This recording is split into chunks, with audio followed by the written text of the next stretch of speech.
True love beyond time. Take a slow, deep breath with me. Let your shoulders relax. Let the noise of the outside world settle for just a moment. Now, I want to ask you something simple but powerful. Have you ever felt a connection with someone that didn't make sense on paper, yet felt deeply, even eerily familiar? Not based on shared interests, not built over time, but immediate, intuitive, unexplainable. As if your soul had recognized something long before your mind had a chance to catch up. In the quiet teachings of Zen and Buddhist philosophy, there's a truth we often overlook in our search for love. True love is not something we find, it's something that finds us when we're ready. It doesn't chase, it doesn't strive. It waits until the soul is still enough to feel it. You see, in this tradition, love is not a product of perfect timing, nor a reward for being good enough. It is not a firework or a climax. It is a remembering. They say, what is meant to awaken the soul will return again and again until the soul remembers. That's not romanticism, it's not fantasy, it's spiritual law. True love is a deep spiritual resonance, one that surpasses circumstances, age, distance, even lifetimes.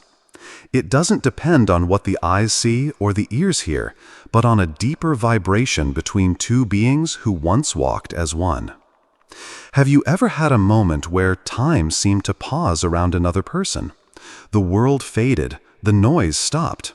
You weren't falling in love, you were remembering love. And you didn't need words, you didn't need history, just presence. That's what this love feels like. It's not flashy, it's not loud. It's not something you post about on social media or try to explain to others. In fact, trying to explain it can often feel like reducing something sacred to something ordinary. In Zen, there's a saying, "The flower does not dream of the bee. It blossoms and the bee comes." That's how true love works. It doesn't come when you're searching desperately for it. It comes when you've become whole in yourself, when your spirit has blossomed in stillness. And the person meant for you, they don't arrive to complete you. They arrive because at some deep level, they are you, mirrored in another form. In our modern world, we're often taught to pursue love the same way we pursue goals. Make a list, chase the ideal, optimize compatibility. But Zen gently reminds us that chasing love is like chasing the wind. It only runs further. Instead, love comes not through effort, but through alignment. So let me ask you this. What if love isn't something to earn, but something to align with? What if, instead of asking, where is the one, we asked, am I still enough to recognize love when it stands before me? Because when love is real, when it's spiritual, timeless, it doesn't demand proof. It doesn't rush, it doesn't force. It's like moonlight on still water, soft, present, undeniable. And it doesn't matter if you've been apart for years or never officially began. If the connection is true, it's already begun, in the silence between your breaths. That's the love this journey is about. Not a love that clings, but a love that awakens. A love that doesn't ask you to lose yourself, but return to yourself more deeply than ever before. So as we begin this reflection together, I invite you to let go of what the world told you love should look like. Let go of timelines. Let go of expectations. Let go of the craving for certainty. And just sit, here, now, in the quiet space of your own heart. Because true love, the kind that's written in soul language, will never pass you by. It will meet you at the center of your being, when you are finally ready not to be completed, but to remember. Let this be the first step, not toward chasing love, but toward recognizing it, not outside, but within. Because that's where it's been all along. Part 1. The Return of Destined Love. Let's take another quiet breath together. And this time, imagine a moment, not in the past, not in the future, but somewhere outside of time. A moment not marked by clocks or calendars, but by recognition, the kind that reaches beyond memory. There's a quiet truth whispered in Zen teachings. True love is not an accident. It is a soul event. Have you ever wondered why some connections feel like home before a single word is spoken? Why some people seem to enter your life not as strangers, but as echoes, carrying something you already know yet cannot name? In Buddhist thought, love is not about luck or coincidence. It's not about being at the right place at the right time. It's about alignment, the mysterious unfolding of inner readiness meeting outer circumstance. And when that readiness deepens into stillness, something profound can happen. The return. Not just of a person, but of a bond. You see, when the heart has once been awakened, when it has truly touched the sacred space of connection, the universe doesn't forget. It remembers. And like the tides answering the pull of the moon, it will gently guide you back to what your soul was once in tune with. This doesn't always mean people come back in the same form or at the same stage of life. But it does mean that a real connection, one that transcends appearances and expectations, will find its way home again. Not because you forced it, but because it never truly left. Zen offers us a beautiful metaphor. The moon returns to the ocean not because it is summoned, but because it was never truly apart from it. In the same way, true love returns, not as a second chance, but as a continuation of something that never ended. Some might call it destiny, others might call it karma. But the essence is this: when two souls are meant, not from desire, but from deep spiritual resonance, no amount of time, distance, or silence can sever that thread. It might go quiet for years. It might vanish into the background of your life. But when the soul is ready again, when your path has ripened, it stirs. You feel it first not in the mind, but in the heart. Not as craving, but as recognition. Not as urgency, but as presence. Have you felt that before? A moment where the world slowed, the wind paused, your breath caught, because you knew. Not in your logic, not in your plans, but in your being. That's the mystery of destined love. It's not something you chase, it's something you answer. And it returns not because you longed for it, but because you grew into it. Think of it like this. When you tune an instrument long enough, there comes a point where another instrument across the room begins to vibrate too. No one touched it, no one called it, but it responded, because they shared the same frequency. That's how soul connection works. We spend so much of life chasing what we think we want, timelines, ideals, validation. But Zen reminds us, when you are quiet enough, you don't need to search. What is meant for you begins to move toward you. The return of love is not always dramatic. Sometimes it slips in silently, like a breeze carrying a familiar scent. Sometimes it knocks gently on the door of your awareness, asking, "Do you remember?" And when it does, the question is not, "Do I deserve this?" but rather, "Am I present enough to receive it?" Because destiny is not a reward. It's not a prize for endurance or suffering. It is a mirror, showing you how far you've come and where your spirit is ready to meet itself again.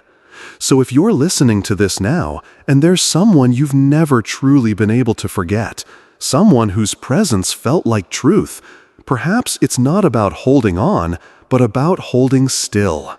Perhaps the return isn't about them stepping back into your life, but about you stepping back into alignment. And if one day they return, not because you sought them out, but because your soul whispered yes, then let the meeting be silent, let it be sacred, and trust that what is meant in spirit can never be lost in form. Because true love, love that belongs to the soul, will always find its way back, not through force, but through remembrance. Part 2. The Silent Recognition. Let's take another breath together. And this time, I want you to imagine this. You're walking through an ordinary day. No expectations, no searching. Just moving through life with presence, perhaps even solitude. And then, it happens. Your eyes meet someone else's. But it's not the usual glance. It's not flirtation. It's not curiosity. It's a pause, a stillness, something quiet but undeniable. In that moment, you don't just see a person. You feel something ancient stirring inside of you, something outside of words, beyond logic. And even though you may have never met them before, there's a sense that you already have. This is what Zen teachers call recognition without explanation. It's when two souls don't need introductions, because they're not meeting for the first time. They're remembering. Have you ever experienced that kind of moment? A stranger's presence who somehow felt familiar. An unspoken understanding that made no sense to your mind, but felt true to your spirit? This isn't fantasy. This is soul language. In Buddhist thought, the soul carries memory, not just from this life, but from many lifetimes. And sometimes, in the stillness of our being, we catch a glimpse of that deeper knowing. Not through dramatic events or grand gestures, but through the quiet power of presence. Zen teaches, the flower does not dream of the bee. It blossoms and the bee comes. You don't have to chase this kind of love. You don't have to script it, force it, or earn it. You simply become still. You become whole. And in doing so, you become a beacon. The moment your soul begins to bloom in authenticity, what is meant for you will begin to move in your direction, without a single word. This kind of recognition doesn't require history. It doesn't require stories. You might not even know the person's name, but you feel them. Not their body, not their role in society, but their essence. And sometimes that's all you need to know. We live in a world obsessed with certainty and definitions. We want to label every feeling. We want to know who someone is, what they want, where they're going. But in the language of the soul, none of that matters. All that matters is the stillness shared in that sacred pause. The sense that your heart is not reacting, it's remembering. Some might call it fate, others past life connection. But no matter the name, the experience is real, and it often arrives uninvited, unplanned, and beautifully simple. And here's the paradox. The more awakened you become, the quieter love feels. It doesn't rush in like a storm. It settles in like morning light, soft, natural, and deeply nourishing. There's no need to impress, no need to explain, just presence. Two souls standing still, and in that stillness, everything is said. If this kind of love enters your life, don't rush to define it. Don't burden it with expectation. Instead, allow it to be what it is. A sacred recognition. A mirror showing you something inside yourself that you had forgotten. You see, true connection isn't about how long you've known someone. It's about how deeply your souls meet when you're finally aligned. You can know someone for decades and still feel like strangers. And you can meet someone once and feel like you've known them forever. So ask yourself, am I present enough to recognize love when it doesn't shout but simply stands beside me? Because it won't always come with fireworks. Sometimes it comes with silence. Sometimes it speaks only through breath, through gaze, through a moment that asks for nothing and explains everything.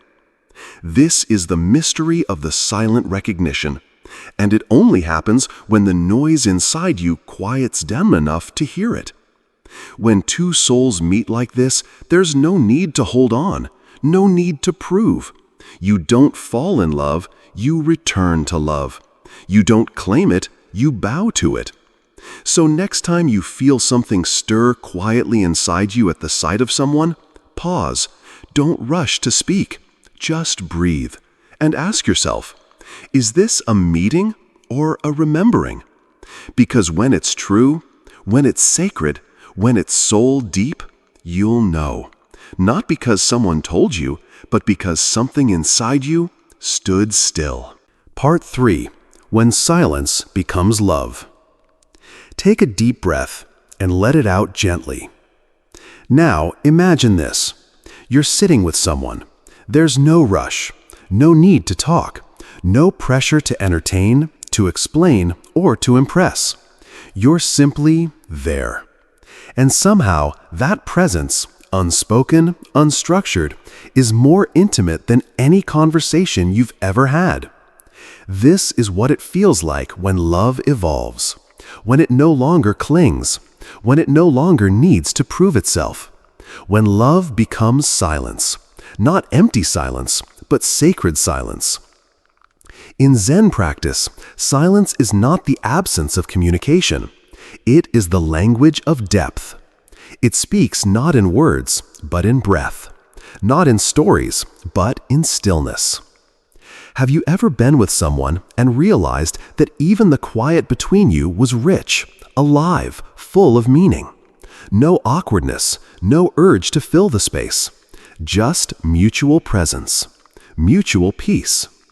That is a sign that the connection has transcended the ego. Because ego wants drama, it wants affirmation, but the soul only wants truth. And truth doesn't shout, it rests. When love reaches this point, it no longer demands. It doesn't ask, where is this going? What are we? Will you always be here?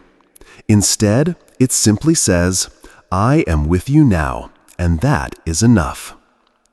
In the modern world, we've been taught to measure love by words. How often do they say they love me? How much do they promise me? How clearly can they articulate their feelings? But true love doesn't always arrive with poetry or promises. Sometimes it arrives with a glance across a room, a shared breath under a tree, a quiet meal where the only thing passed between you is understanding. There's a Zen proverb that says, when nothing is lacking, the whole world belongs to you. This is the essence of love in its mature form. Nothing is lacking. Nothing needs to be added. There's no need to chase or hold tightly. You simply allow the moment to unfold. You sit in it fully, and your presence becomes the offering. Have you ever felt that? A moment so whole that you forgot time was passing. A presence so deep that your usual fears of abandonment, of rejection, of not being enough, quieted, even if just for a breath. That's not just emotional chemistry. That's spiritual recognition. That's the body no longer chasing desire, but bowing to the soul. Because in this kind of love, touch becomes sacred, not necessary, but profound. And when it happens, it isn't about claiming or consuming. It's about honoring. Honoring the space between two beings who are complete on their own, but choose for a moment to meet in the stillness. This is not the love of fairy tales. It's not fiery or flashy, but it is lasting. It is steady, and most of all, it is freeing. Because it doesn't hold you back. It doesn't make you smaller. It allows you to grow, to breathe, to expand. And when love feels like freedom, when silence feels like safety, when your soul can exhale in the presence of another, you've found something rare. Something the world may not understand. Something that doesn't fit into boxes or social norms, but something true. So ask yourself, when was the last time you allowed love to be simple, to be quiet, to be enough as it is? Not because it filled your every longing, not because it checked every box, but because it brought you back to yourself. Because that is the greatest gift love can offer. Not the thrill of butterflies, but the peace of belonging. Not the noise of promises, but the quiet of presence. So, the next time you're with someone and there is no need to speak, don't panic. Don't rush to fill the air. Let the silence speak. Let it say what words cannot. Because when love no longer needs to perform, when it no longer needs to be heard to be felt, that's when it's real. That's when silence becomes love. Part 4. The separation was not the end. Let's begin with a quiet breath. And as you exhale, gently let go of one of the most common illusions we carry, that love must always stay visible to remain real. Sometimes the most powerful love stories don't end in a lifetime together. They end in silence, in absence, in a presence that once filled the room, now only felt in memory. But what if that absence isn't loss? What if it's a different kind of presence, one that teaches rather than holds? In Zen and Buddhist teachings, there's a profound truth. Just because someone is no longer by your side doesn't mean their purpose in your life has ended. When someone leaves, not in anger, not in rejection, but in quiet disappearance, we're left with a choice. We can chase, we can mourn, or we can listen.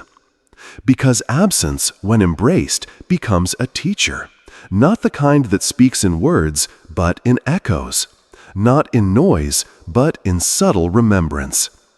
You see, the soul does not cling the way the mind does. It doesn't cry out, "Why did they leave?" It whispers, "What am I meant to learn from this?" And if we're honest, some of the deepest lessons come not in the arms of another, but in the space they leave behind. Have you ever sat in that silence, wondering if someone will return? But over time, you stop waiting, not out of bitterness, but out of awakening. You realize they didn't vanish. They simply returned to the invisible, to the space where all things that matter eventually return. Think of the morning dew. It glistens on the grass, then disappears with the sun. But it was real, and its presence nourished the earth in quiet ways you may never see. True love is like that. It doesn't need to linger to leave a mark. It doesn't need to be seen to be sacred.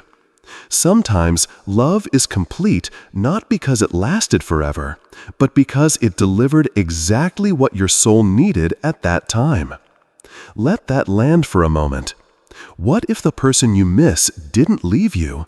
They fulfilled their role in your journey and moved on. And more importantly, what if their leaving was never meant to break you, but to open you? Because when someone you love disappears, something ancient is awakened inside of you. Your longing becomes a mirror, your silence becomes prayer, and your heart learns how to feel without holding. In Western culture, we're taught to fear endings, to measure love by how long it lasted. But Buddhist wisdom invites us to see love not as possession, but as a lesson in impermanence. Everything changes, everything fades, and yet some things never leave us. Not the way they laughed, not the way your energy softened in their presence, not the way you saw yourself more clearly just by being near them. All of that remains, etched not in photographs, but in your soul's memory. And memory is powerful. It teaches us how to love with gratitude, not just attachment. So if you've lost someone, not to death, but to life's quiet transitions, know this. They were not lost. They simply became invisible. And invisible things are often the most lasting. Like gravity, like wind, like grace. Love, when it is true, does not need to be constantly visible to be alive. It breathes in how you live now, in how you treat others, in how you walk through the world with more softness, more awareness, more depth. This is the kind of love that doesn't beg to return. It doesn't knock on your door. It lives within you, as stillness, as growth, as quiet knowing. So instead of asking, will they come back? Ask instead, what did their presence awaken in me? What did their absence reveal? You might find that the gift wasn't the person staying. It was what you discovered when they left. The soul doesn't regret. It evolves. And sometimes love's final gift is in teaching us how to let go without closing our hearts. So wherever they are now, trust that the connection is not lost. It's simply taken a new form, no longer in words, but in gratitude. And gratitude, my friend, is how love survives every ending. Part 5. The Silent Return. Let's begin, once again, with a breath. A breath to slow down. A breath to remind you not everything in life requires noise, urgency, or certainty. Some things return in silence. There is a kind of love that doesn't need to be chased. It doesn't need to be convinced. It simply circles back when both souls are finally ready to meet again. Not before. Not because you planned it. Not because you held on, but because something deeper within you both has ripened, and now, without force, it returns. In Buddhist and Zen teachings, we're reminded that nothing truly aligned ever leaves us. It may drift, it may disappear for a while, but it is never gone. And when it returns, it doesn't need to knock loudly. It doesn't need to say, "Remember me?" because your soul already knows. Imagine this. Years have passed. You've changed, not just on the outside, but deep within. You've walked through solitude, grief, growth. You've learned to sit with your own breath, your own silence. And then, one day, without warning, it happens. The wind quiets, the world pauses, and a familiar presence stands before you. Not exactly as they were, older now, softer perhaps, but the connection unchanged. There are no dramatic reunions, no rehearsed speeches, just an exchange of eyes, deep, steady, timeless. Because some connections don't need introductions or explanations. They've never truly been broken, only paused. And when they return, they do so with grace. No demands, no stories to retell. Just a silent agreement. We're both ready now. This is not the kind of reunion you see in movies. It's not filled with fireworks or fast declarations. Instead, it's a quiet recognition, a shared stillness. It feels like walking into a room you once knew in a dream, faintly familiar, yet profoundly comforting. In that moment, words would only get in the way, because everything that needs to be said is already known. Zen reminds us, when the student is ready, the teacher appears. In love, it's the same. When both souls have done the inner work, when both have been shaped by time, tempered by solitude, and humbled by life, then love reappears. Not to relive the old story, but to complete it. And completion doesn't always mean forever. Sometimes it simply means peace. Peace with the journey. Peace with the timing. Peace with who you both have become. There's a beauty in that kind of love, a maturity, a depth that doesn't ask, "Where have you been?" but instead offers, "I'm here now." And you walk, not rushing, not clinging, but side by side, like two rivers that wandered apart for a season, now gently flowing together again. No contracts, no pressure, just presence. And in presence, everything is enough. Have you ever felt something like that? Not a return to the past, but a return to essence, where nothing needed to be fixed because nothing had truly broken. Where both of you had carried the memory, not in your minds, but in your being. You may have tried to forget. You may have moved on. But love, real love, doesn't fade. It distills. It becomes something purer, quieter, more complete. And when it returns, it doesn't bring back pain. It brings perspective. It brings closure. And sometimes it brings a second beginning. This kind of reunion is not for everyone. It's not for the impatient. It's for those who have learned to wait without waiting, to trust without grasping, to love without needing. And when it comes, it feels like sunrise, certain, unhurried, undeniably real. So if you're wondering whether something or someone will return, don't force the clock. Don't beg the universe. Instead, return to yourself, because that's where the meeting always begins. The soul does not work in straight lines. It flows in spirals. And love, true love, will come again, not to recreate the old, but to honor what was always true. No fanfare, no promises. Just two souls quietly walking back into the silence that first connected them. That is the silent return. Part 6. The Core Teachings of True Love. Take a deep breath with me. Let this moment be a pause not just from your day, but from all the ideas you've been taught about love. Because what if love was never meant to be pursued?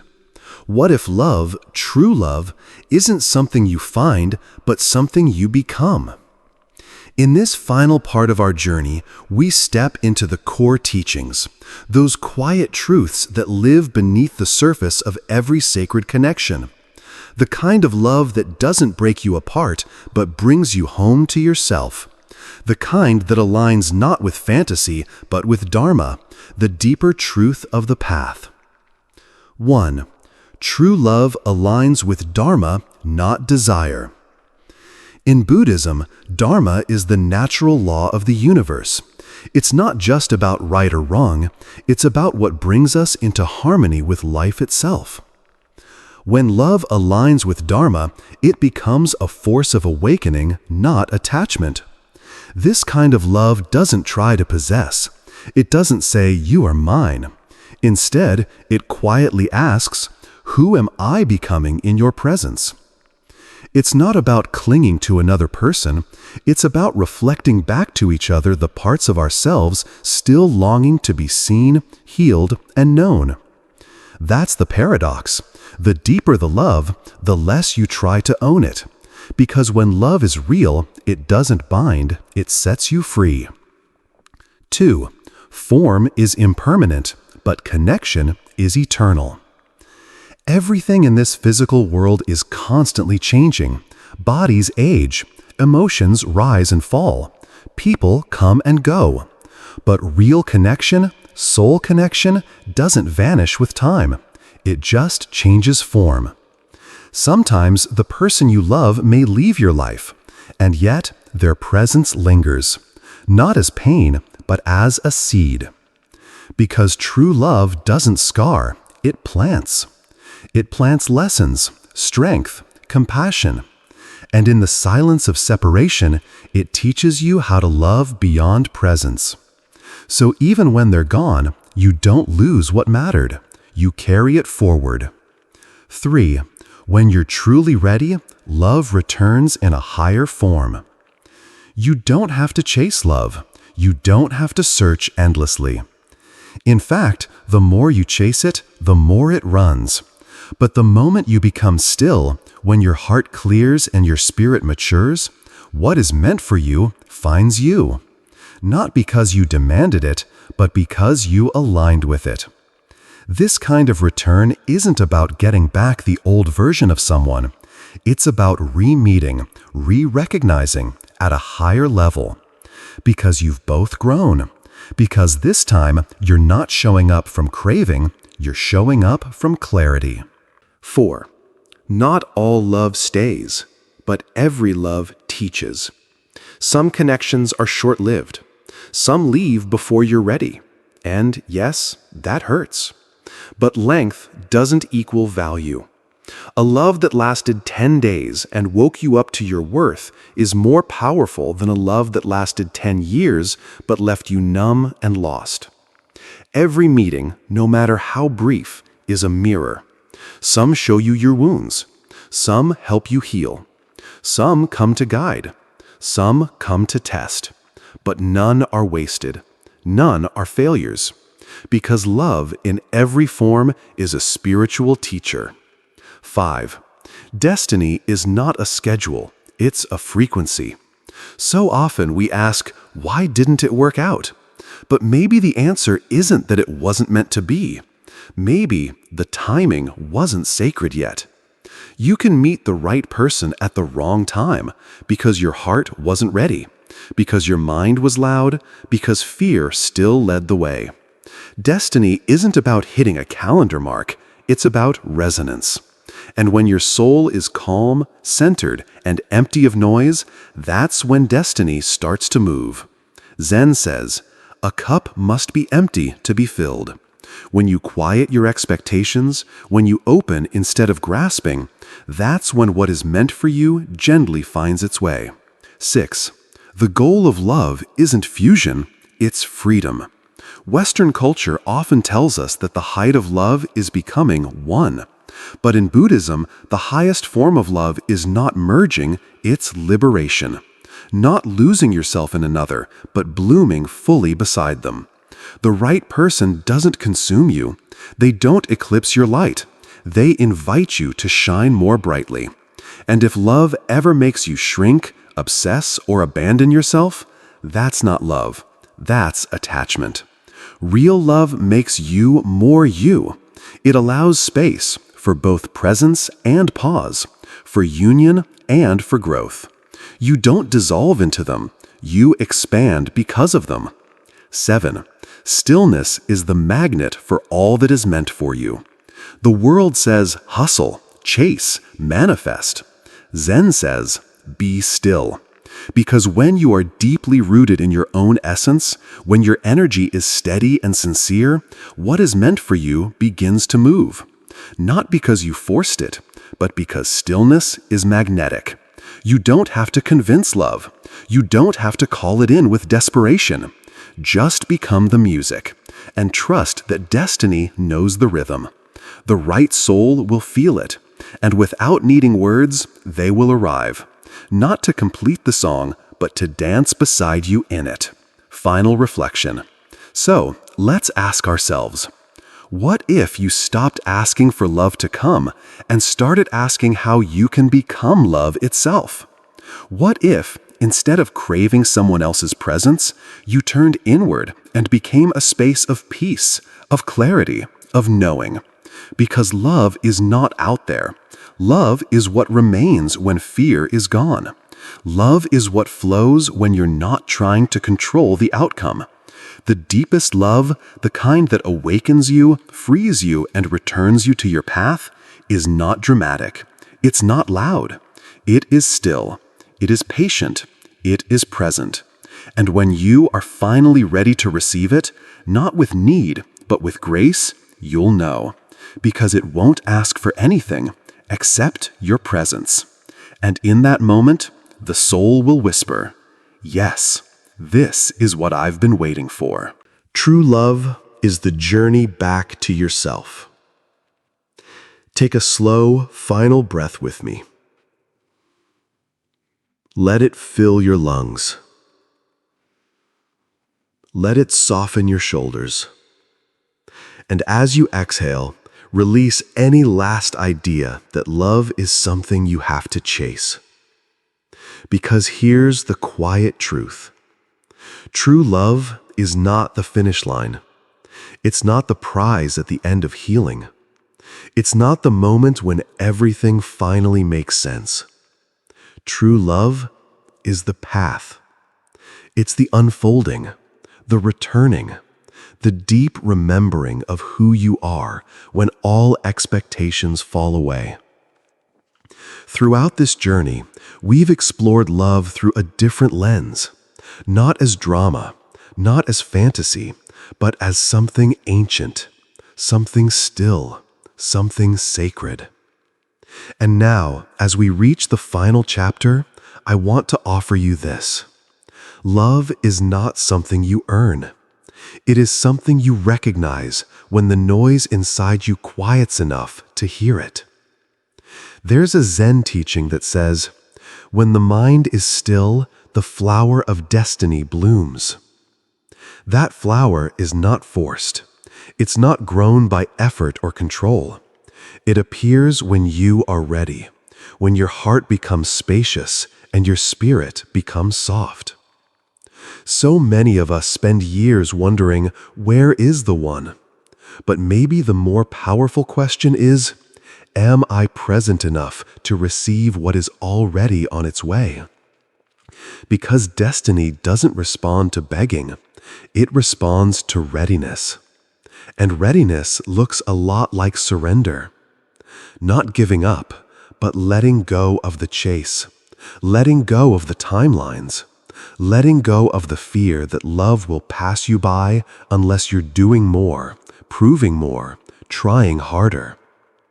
When you release all of that, something beautiful happens.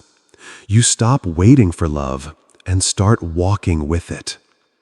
You begin to see it everywhere, in the gentle way you speak to yourself, in the patience you offer others, in the clarity of your breath when no one is around.